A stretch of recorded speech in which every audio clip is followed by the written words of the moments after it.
계속해서 잠언의 말씀을 통해 하늘의 지혜를 얻게 되기를 바랍니다.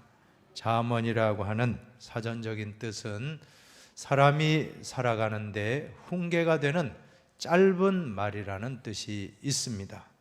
히브리어로는 미셸레, 비유, 속담, 노래라는 뜻이 있습니다. 영어로는 프라버브, 한자로는 잠언의 잠자가 바늘잠입니다. 바늘잠, 병을 고치는 데 쓰였던 침에서 유래했다고 합니다.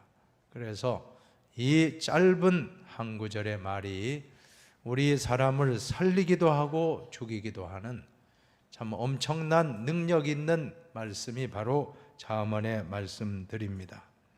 잠언의 특징은 한 구절 한 구절이 짧은 구절로 구성이 되는데 촌철살인이란 말이 있지 않습니까?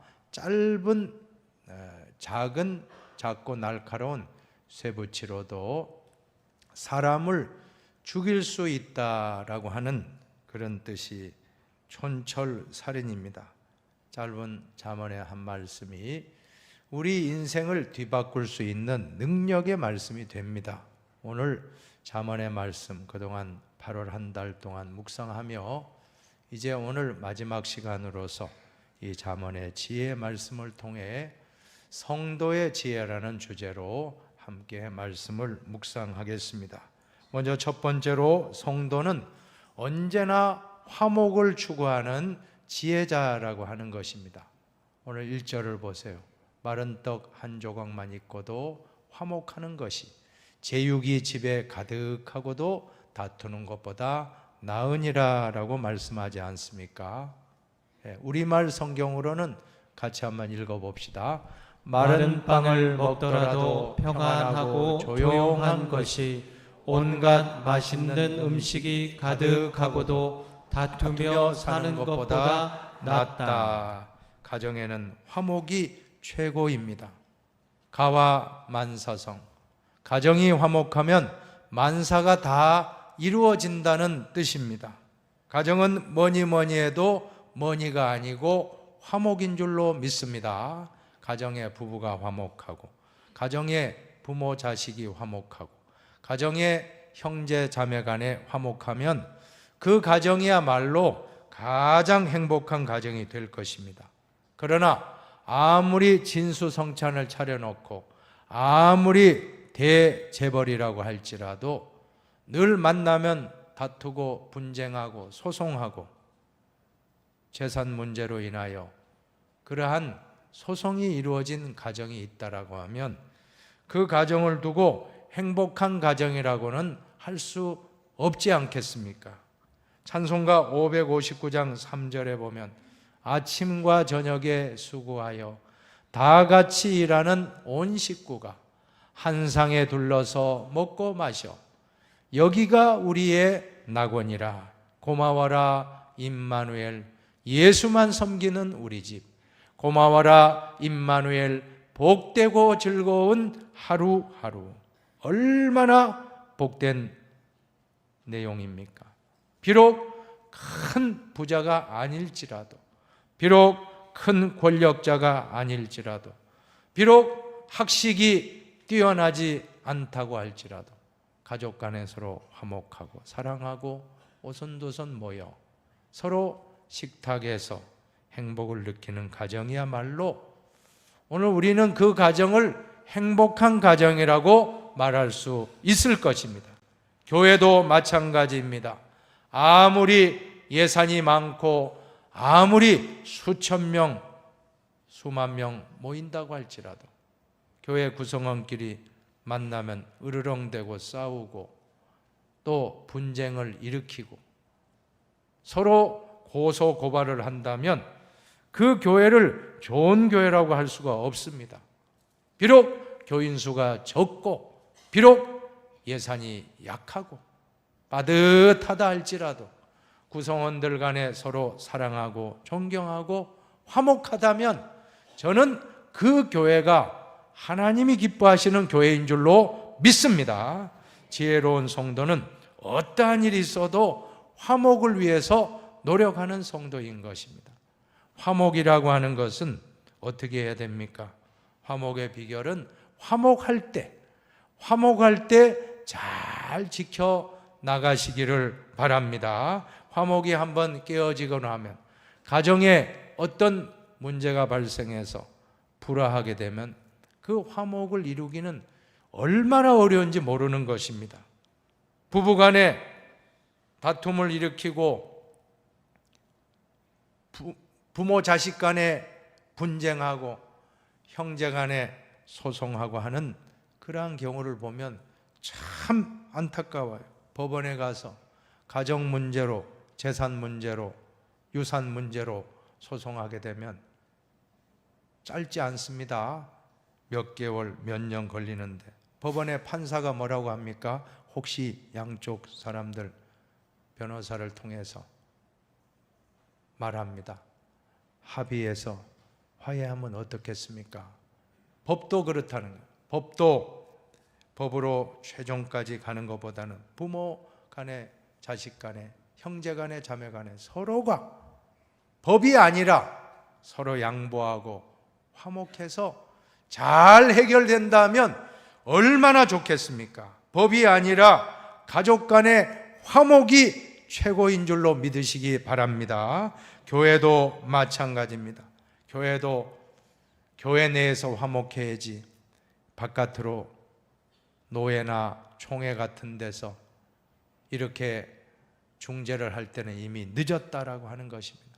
그러면 화해조정위원회, 안 되면 무슨 수습위원회가 되고 거기에다 수습정권위원회가 되면 참 잘 될 것 같은데 안 됩니다. 이것이 몇 달 사이에 해결될 게 아닙니다. 몇 년씩 가는데, 그러면 그 교인들은 뿔뿔이 흩어지고 남아있는 교인들은 전부 어떻게 됩니까? 박사들이에요. 법의 박사들. 얼마나 총회 헌법을 달달달달 외우는지, 너무나 뛰어난 법통들이 다 요소요소에 있다는 것입니다. 목사님도 법통이고 장로님도 법통이고 정말 훌륭해요. 그러나 우리 교회에서 최고 좋은 법은 총회 헌법이 아니라 사랑의 법인 줄로 믿습니다. 그렇다고 제가 헌법을 무시하라는 건 아닙니다. 법이 있지만 사랑으로 하면 합력하여 선을 이룰 줄로 믿습니다. 한경직 목사님, 교인들끼리 싸우지 말고 화목하기만 하면 교회는 저절로 부흥됩니다. 제가 이 말씀 듣고 정말 내가 나중에 담임 목사가 되면 이 말씀대로 내 목회해야지 하고 지금까지 흰돌교회 온 이후 17년 동안 참 세월이 흘렀습니다. 정말 세월은 유수와 같다고 했는데 얼마나 빠른지 모릅니다. 나름대로 흰돌교회 목회를 화목하게 한다고 했는데 그래도 늘 부족합니다. 여러분들이 저를 위해서 기도해 주시기를 바랍니다. 근데 한 가지 제가 참 화목 목회를 하면서 깨달은 바는 하나가 있습니다. 그것은 화목도 예방이 중요하다는 것입니다. 화목할 때 화목을 더 잘 지켜나가야 합니다. 건강도 건강할 때 잘 지켜야 됩니다. 아니면 한번 건강을 잃으면 얼마나 많은 시간이 요구됩니까? 물질이 요구되고 병원에도 다녀야 되고 치료되기까지는 몇 년이 걸릴지 모릅니다. 건강할 때 건강을 지키시기 바랍니다. 그게 지혜입니다. 화목도 큰 게 아닙니다. 작은 부분에서 깨어진다는 겁니다. 잠언 17장 14절의 지혜의 말씀을 같이 한번 읽어보시겠습니다. 다투는 시작은 뚝에서 물이 새는 것 같은즉 싸움이 일어나기 전에 시비를 그칠 것이니라. 둑이 터질 때, 댐이 터질 때 그냥 댐 터집니다 하고 그런 게 아닙니다. 작은 틈, 조그만 몇 센치 구멍이 났는데 그게 나중에 전체 뚝을, 댐을 터지게 하는 큰 시발점이 되었다라고 하는 것입니다. 그래서 모든 것은 작은 틈, 작은 것을 조심해야 됩니다. 속담에 보면 호미를 가지고 막을 것을 가래로도 막지 못한다 하는 말씀이 있는데, 작은 공동체의 작은 문제를 소홀히 여기지 말고, 목회자는 항상 공동체 가운데 작은 틈이 발견되면 예수 그리스도의 십자가와 성령의 불로 그 작은 틈을 다 메우게 되면 안전하고 행복하고 화목한 교회 공동체가 될 줄로 믿습니다. 이단도 예방입니다. 제가 목회 사역하면서 지금까지 한 31년 쭉 해오면서, 아니 그 전에 청년 때, 그 전에 학생 때도 보면 이단에 빠지는 분을 제가 연구를 해보면 공통점이 있습니다. 이단에 빠진 사람은 절대 못 돌아옵니다. 그때 목사님들이 신방하고 장로님들, 권사님들 신방하고 10번, 20번 가도 안 되더라고요. 진짜 안 돼요. 언제 되느냐? 본인이 5년, 10년, 15년, 20년 세월 다 지나고 이단이구나, 본인 스스로가 깨닫기 전에는 아무리 신학 박사가 설득해도 안 됩니다. 아무리 뛰어난 목회자가 가도 안 되더라고 하는 것입니다. 예방이구나. 이단 문제도 예방입니다. 예방이에요. 화목도 예방이고, 건강도 예방이고, 이단도 예방입니다. 예방하는 것이 지혜인 줄로 믿습니다. 지혜자는. 차량도 보면 어떤 분은 꼭 가만히 차량 관리 안 하다가 고장이 나면 그때 가서 수리하는 분이 있는가 하면, 평상시에 자주 정한 카센터 같은데 자주 가면 어떤 일 한번 봐주십시오 하고 종종 들러서 정비형이 있고 수리형이 있는데, 정비형은 돈도 안 들어요. 어떤 분은 됐습니다, 제가 서비스로 해드릴게요 하고 넘어가요. 그러나 고장이 난 다음에 가면, 수리형으로 가면 많은 물질적인 손실이 있다라고 하는 것입니다. 건강도 예방, 화목도 예방, 이단도, 차량도, 모든 인생의 모든 문제는 예방하는 지혜를 가지면 순탄하게 잘 인생 행복하게 살게 되기를 바랍니다. 두 번째로, 성도는 하나님의 연단 과정을 잘 통과하여 훌륭한 인격으로 거듭나야 된다라고 하는 것입니다. 이것이 지혜입니다. 3절, 고난에 대한 자세입니다. 3절입니다. 도가니는 은을, 풀무는 금을 연단하거니와 여호와는 마음을 연단하시느니라.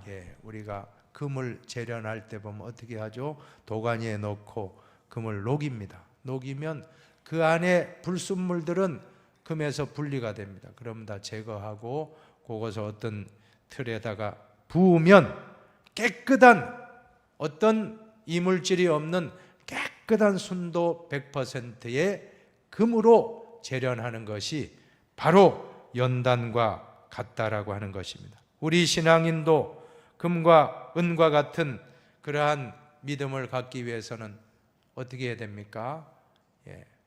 깨끗하고 순수한 금 같은 믿음 갖기 위해서는 이와 같은 고난의 과정, 연단 과정을 잘 통과하면 이제 이물질과 나쁜 그러한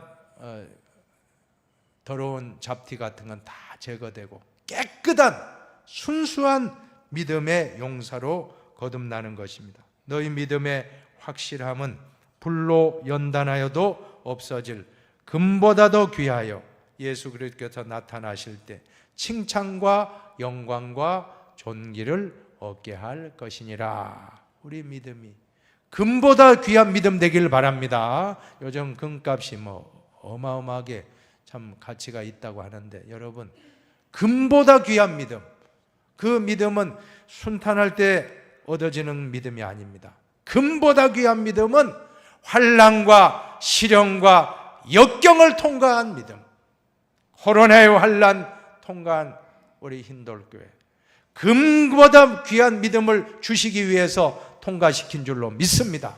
우리 한국교회 이러한 코로나의 시련을 주신 목적은 금보다 귀한 믿음을 가지라, 정신 차리라고, 금보다 믿은 더 순수한 믿음을 가지라고 고난을 주신 줄로 믿습니다. 다만 이뿐 아니라 우리가 환난 중에도 즐거워하나니 이는 환난은 인내를, 인내는 연단을, 연단은 소망을 이루는 줄 알미로다. 연단입니다. 고난의 연단 과정. 이 연단이라고 하는 성경을 보면, 영어로 보면 캐릭터, 성품, 인격이라는 뜻이 있습니다. 이 많은 고난, 연단을 많이 받은 사람일수록 그분의 성품과 인격이 참 고귀하다는 겁니다. 그냥 힘든 일 없이 그냥 순탄하게만 온 사람하고 고난을 많이 겪고 어떤 인생을 살아간 사람은 반드시 차이가 있습니다. 사랑하는 여러분, 왜 하나님이 우리에게 연단과 훈련을 주십니까? 고난을 주십니까? 그것은 교만하지 말라고, 교만하지 말라고 연단과 훈련을 주십니다. 왜 또 연단과 훈련을 주십니까? 쉽게 포기하기 때문에. 좀 잘나면 교만하고 또 안 되면 자포자기 하는데, 연단을 많이 받은 분은 절대 포기하지 않습니다. 끝까지 완주하게 되는 것입니다. 하나님이 사용하시는 모든 인물은 이 고난의 과정, 연단의 과정을 다 통과했습니다. 아브라함도 통과했고, 이삭도, 야곱도, 요셉도, 다니엘도, 다, 사도 바울도, 다윗도, 다 우리 신앙의 선진들, 선배 신앙인들, 훌륭한 목사님들, 훌륭한 장로님들, 훌륭한 권사님들 다 연단 과정을 잘 통과했다라고 하는 것입니다. 연단 과정 없이 쉽게 높은 자리에 올라가면 어떻게 되는지 사울 왕을 보면 알 수가 있습니다. 그렇게 겸손했잖아요. 사무엘이 안수하여 기름 붓고 왕으로 삼을 때 너무 부끄러워가지고 나는 그럴 자격이 없다고 진보다리 뒤에 숨어가지고 그렇게 겸손하던 사울, 키도 훤칠하고 다른 사람보다 어깨보다 더 높은 장대한 신장을 가지고 실력자였는데 그렇게 겸손하다가 아버지 기스의 암나기 찾으러 갔다가 얼떨결에 왕이 된 거예요. 얼떨결에 하나님이 선지자를 보내서 기름 부어 세웠는데 훈련 없이 왕이 되니까 불과 2년 만에 교만해져 가지고는 사무엘이 오지도 않았는데 제사를 번제를 드리고 또 아말렉을 진멸하라고 했는데 불순종하여 스스로가 판단해서 순종은 하나님 말씀대로 하는 것인데 내 판단대로 진멸치 않았다가 하나님이 왕 삼은 걸 후회했다고 했습니다. 나중에는 사울이 죽인 자는 천천히요 다윗은 만만히로다. 골리앗을 무찌르고 오는 다윗을 찬송하는 여인들의 소리를 듣고는 너무 막 속이 불편하고 그때 막 나쁜 감정이 끌어오르며 악령이 들어갔다고 했어요. 악령이, 악한 사탄이 사로잡는 불행한 사람이 되고 말았던 것입니다. 그래서 하나님이 사울의 실패를 보면서 2대 왕인 이스라엘 다윗 왕을 세울 때는 그냥 세우지 않고 수많은 연단을 과정을, 훈련 과정을 거치게 했던 것입니다. 그 훈련 과정이 바로 어떤 훈련이냐면 죽은 개와 같고 벼룩이와 같고 그런 말씀이 나와요. 왕이여 어찌 왕은 죽은 개와 같고 벼룩이 같은 나를 이렇게 추격하나이까 하고 하는 하소연하는 말씀이 나와요. 역으로 생각하면 다윗이 10수년 동안 사울이 창을 던지면 피하고 자객을 보내면 집에서 줄 타고 탈출하고 광야로 황무지로 500명, 600명 그 용사들과 함께 같이 피해 다니며 나중에는 블레셋 진영에 망명하기까지 큰 고난을 겪지 않습니까? 그곳에서도 또 죽을 고비가 왔어요. 저 사람은 골리앗을, 우리 장군 골리앗을 죽인 원수니까 이 사람 지금 죽여서 후환을 없앱시다 했을 때 갑자기 이 다윗이 미친 사람처럼 침을 흘리고 막 정신병자처럼 해서 다행히 목숨만 건지는 그런 훈련도, 죽은 개 훈련, 벼룩이 훈련, 미치광이 훈련까지 그런 연단 과정을 다 겪고 왕으로 등극했을 때에 얼마나 참 겸손하게 됐습니까? 겸손하고 신실한 인격자로 다듬어졌던 것입니다. 사랑하는 여러분, 오늘 지금 어떤 환난 가운데 있습니까? 물질의 연단이 있습니까? 건강의 연단이 있나요? 아니면 인간관계, 가족의 연단입니까? 인간관계의 연단이 있습니까? 이러한 모든 것을 잘 통과하십시오. 잘 통과하면 반드시 축복이 임할 줄로 믿습니다. 한번 따라합시다. 낮추시며 시험하사 마침내 내게 복을 주려 하심이었느니라. 낮추시고 시험하사 연단하고 마침내 하나님이 다윗을 크게 쓰셨듯이 요셉을 쓰시고 아브라함을 쓰시고 사도 바울을 쓰시듯이 우리도 다 통과하면 정금같이 되어 나올 줄로 믿습니다. 욥이 깨달았습니다. 그 많은 고난을 겪었던 욥의 간증을 보시면 뭐라고 말씀합니까? 그가 하나님이 나를 욥을 단련 연단입니다. 연단하신 후에 내가 순금같이 되어 나오리라. 개역 성경에는 정금같이 나오리라. 정금같이. 얼마나 귀합니까? 고난을 잘 통과하면 어떠한 불순물이 없는 깨끗한 믿음. 우리가 참 순탄할 때는 좀 세상적인 그런 게 막 섞여 있어요.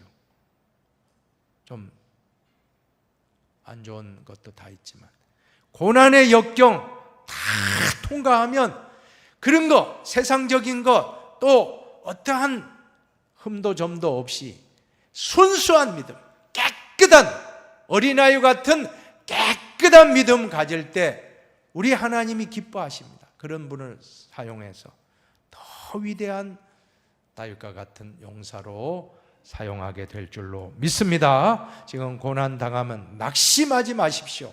이 고난을 내가 잘 통과하고 정금 같은 믿음으로 나오리라 하는 그 믿음을 얻고 오늘 돌아가시기를 바랍니다. 이제 세 번째로 역시 잠언에 제일 많이 나오는 지혜의 말씀은 오늘 또 언어 생활의 지혜, 지난주에 언어 생활의 지혜를 배웠는데 또 반복이에요. 성경은 반복입니다. 언어 생활이 중요하기 때문에 한번 따라합시다. 자나깨나 불조심. 자나깨나 말조심. 자, 우리가 조심해야 되는 말은 첫 번째로 거짓말을 조심하라고 말씀합니다. 지나친 말을 하는 것도 미련한 자에게 합당하지 아니하거든. 같이 읽어봅시다. 하물며 거짓말을 하는 것이 존귀한 자에게 합당하겠느냐. 결국 거짓말을 하게 되면 자기 스스로가 망하는 것입니다. 양치기 소년이 늑대가 왔다. 동네 사람들이 한 번 속지, 두 번 속고, 세 번 속고, 네 번째 진짜 왔는데 그때는 또 그 아이가 또 우리 놀려주려고 거짓말하니까 가지 맙시다. 큰 피해를 입었던 것입니다. 우리가 사업을 하거나 어떤 직장 생활을 하거나 가게를 운영할 때도 정직하고 신실하게 하시기를 바랍니다. 신용이 최고의 자산이라고 했습니다. 신용을 잃으면 크레딧이라고 합니다. 선진 사회는 크레딧입니다. 크레딧을 잃게 되면 그 사람은 정말 살 수 없게 돼 있어요. 직장이나 사업이나 어떤 거래처에서도 신용을 정직하게 지키면 나중에 그것이 성공으로 이끄는 것입니다. 절대 우리는 진실하게 살아갑시다. 거짓말하지 맙시다. 두 번째로는 이간질하는 말도 조심합시다. 9절을 같이 읽어봅니다. 허물을 덮어주는 자는 사랑을 구하는 자요, 그것을 거듭 말하는 자는 친한 벗을 이간하는 자니라. 예, 말로서 친한 벗을 이간하지 마시기 바랍니다. 사탄의 전략 전술은 이간수를 사용합니다. 언어 생활을 통해서 교회 공동체를 이간질하는 것이 사탄입니다. 목회자와 교인 간을 이간하고, 교인과 교인을 이간하고, 목회자와 목회자를 이간하고, 사탄막입니다. 우리는 절대로 이 교회가 화목한 공동체가 되기 위해서는 언어 생활이 화목한 언어가 되길 바랍니다. 언어 생활에도 어떻게 해야 됩니까? 화목의 언어, 피스메이커. 옆 사람에게 한번 합시다. 피스메이커가 됩시다. 피스메이커가 됩시다. 언어의 화목자가 됩시다. 언어의 화목자가 예, 됩시다. 세 번째로는 미련한 자에게 충고하기를 조심하라고 오늘 말씀합니다. 10절에 보면 한마디 말로 총명한 자에게 충고하는 것이 매 100대로 미련한 자를 때리는 것보다 더 깊이 박히느니라. 정말 지혜자는 누구나 내 스승이에요. 누구나 나한테 말해주면 아이 고맙습니다. 잘 배웠습니다. 그 사람 얼마나 축복받겠습니까? 그런데 친구가 모처럼 나에게 충고를 해줬는데 삐져가지고는 원수되면 그 사람 미련한 자가 되고 말 것입니다. 사랑하는 여러분, 여러분에게 충고하는 분은 여러분의 가장 좋은 스승임을 믿고 그분을 가까이 하시기를 바랍니다. 그분이 여러분의 제일 좋은 선생이고 스승이고 여러분에게 참 좋은 그러한 참 교훈이 되는 분이 되는 것입니다. 절대로 오늘 우리는 마음을 열어야 되고 또 한편으로는 우리가 충고도 잘해야 되겠습니다. 충고해놓고 아이고 내가 괜히 했구나. 충고해서 더 관계가 나빠졌다는 거예요. 충고도 받을 사람에게 충고하시기를 바랍니다. 그것이 지혜입니다. 그래서 기도하면 하나님 가르쳐 주세요. 기도하면 야 말하지 마라. 스스로 깨달아야지 되지 네가 말한다고 그 사람 바뀌는 거 아니야. 그 다음에 기도했다. 하나님 말해라. 이렇게 말해라. 하나님 주시는 감동으로 말하니까 그 사람 마음 녹아지고 두 분의 관계도 좋고 참 감사합니다. 집사님 나에게 좋은 말 해줘서 고마워요. 얼마나 좋은 관계가 됐습니까? 이걸 우리가 할 게 아니고 하나님께 기도하면 가르쳐 주실 줄로 믿습니다. 이제 잠언의 말씀을 정리하면서 중요한 것을 깨닫습니다. 지혜는 땅이 아니라 하늘로부터 와야 된다는 겁니다. 우리 생각으로 지혜가 아닙니다. 하나님이 지혜를 주세요. 솔로몬에게 1000번째 드리고 내가 너에게 무엇을 줄까? 하나님 지혜를 주시옵소서. 기도 시간에 지혜를 받았던 것입니다. 야고보서 1장 5절을 봉독하고 마치겠습니다. 너희 중에 누구든지 지혜가 부족하거든 모든 사람에게 후히 주시고 꾸짖지 아니하시는 하나님께 구하라. 그리하면 주시리라. 아멘. 우리가 기도하면 하나님이 다 가르쳐 주세요. 말하라. 말하지 마라. 말할 때 이렇게 말하라. 알겠습니다. 알겠습니다. 하나님께 물어보면 다 네가 지금 고난 받는 거 내가 너에게 순수한 믿음 주려고 고난 주는 거니까 잘 통과해라. 아멘. 감사합니다. 네가 지금 불화하는 것 하나님 기뻐하지 않는다. 빨리 형제와 화목해라. 가르쳐 주십니다. 그러면 우리가 그 말씀대로 순종하여 화목의 지혜, 연단의 지혜, 언어 생활의 지혜를 받아서 한 번밖에 없는 인생 정말 행복하게 살아가시기를, 지혜자로 살아가시기를 주님의 이름으로 부탁드립니다.